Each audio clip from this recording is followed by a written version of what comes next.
Olá, gente, bem-vinda a mais uma aula de física. E a aula de física dessa semana nós vamos trabalhar sobre força de atrito. O que é a força de atrito? Sempre a gente verifica quando a gente lança um objeto sobre uma superfície horizontal, a gente nota que em determinado tempo ele acaba parando, né? E por que ele para? Porque existe uma força de resistência a esse movimento, que é a força de atrito, né? Que vocês já sabem muito bem aí, a definição de força de atrito. É uma força de resistência ao movimento dos corpos. A força de atrito é uma força de contato, tá? Ela só existe quando existe contato entre os corpos. E é uma força oposta ao movimento, tá bom? Existem dois tipos de força de atrito. A força de atrito estático e a força de atrito cinético. A força de atrito estático é aquela que existe quando o corpo está recebendo a ação de uma força, mas ele está parado, ele está em repouso, ele está parado, não está se movimentando. A força de atrito dinâmico ou cinético é a força de atrito existente ali quando o corpo ele está se movimentando. Ele se movimenta, né, devido à ação de forças, mas aí existe uma força ali que é oposta ao movimento, que é a força de atrito classificado como cinético, que essa força de atrito vai fazer com que em determinado momento o corpo ele pare, tá? Chegue em uma velocidade zero, ok? Observações que temos que ter sobre as forças de atrito. Primeiro, a força de atrito, ela sempre, ela vai estar agindo oposta ao movimento, tá bom? Outra coisa, como eu já falei, a força de atrito ela é uma força de contato, só existe quando os corpos estiverem um em contato com o outro, ok? Outra observação importante é que a força de atrito cinético ela é menor do que a força de atrito estático, tá bom?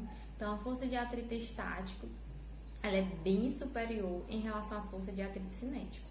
Olha uma situação do dia a dia, você observa que quando você quer empurrar um objeto muito pesado, assim, que tem uma massa muito grande, você exerce uma força, né, ali, uma força enorme para tirar aquele determinado objeto do lugar. Mas aí, quando você consegue colocar ele em movimento, ele começa a se movimentar, você observa que a força que você começa a fazer sobre ele ali em movimento não é tão grande assim como quando você fez no início para ele entrar em movimento. Vocês já observaram isso? Então, é justamente devido à diferença aí das forças de oposição ao movimento, que é a força de atrito. No caso, a força de atrito estático, que está agindo ali enquanto você está colocando aquela força enorme, está agindo no corpo, impedindo que ele se movimente, é muito maior do que a força de atrito cinético, que vai estar presente quando o corpo estiver se movimentando.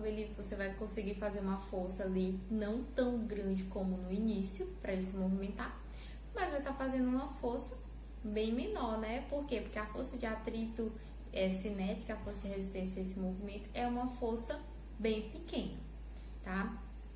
A força de atrito tem como nós encontrarmos um valor para ela em relação ao cálculo, né? A relaçãozinha matemática que utilizamos aí. A força de atrito ela é definida como o produto entre a força normal e o coeficiente de atrito. Por que força normal?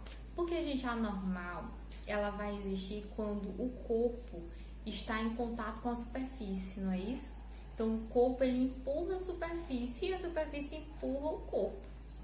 Então, eu tenho que a força de atrito ela vai estar relacionada com essa força normal ali, com a força que a superfície exerce sobre o corpo. O resultado aí da força de atrito também vai depender do coeficiente de atrito.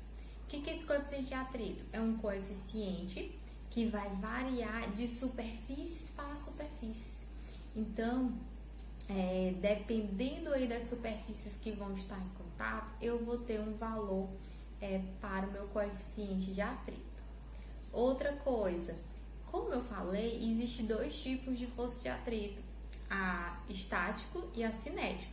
Então, eu vou ter um coeficiente de atrito estático e vou ter um coeficiente de atrito cinético.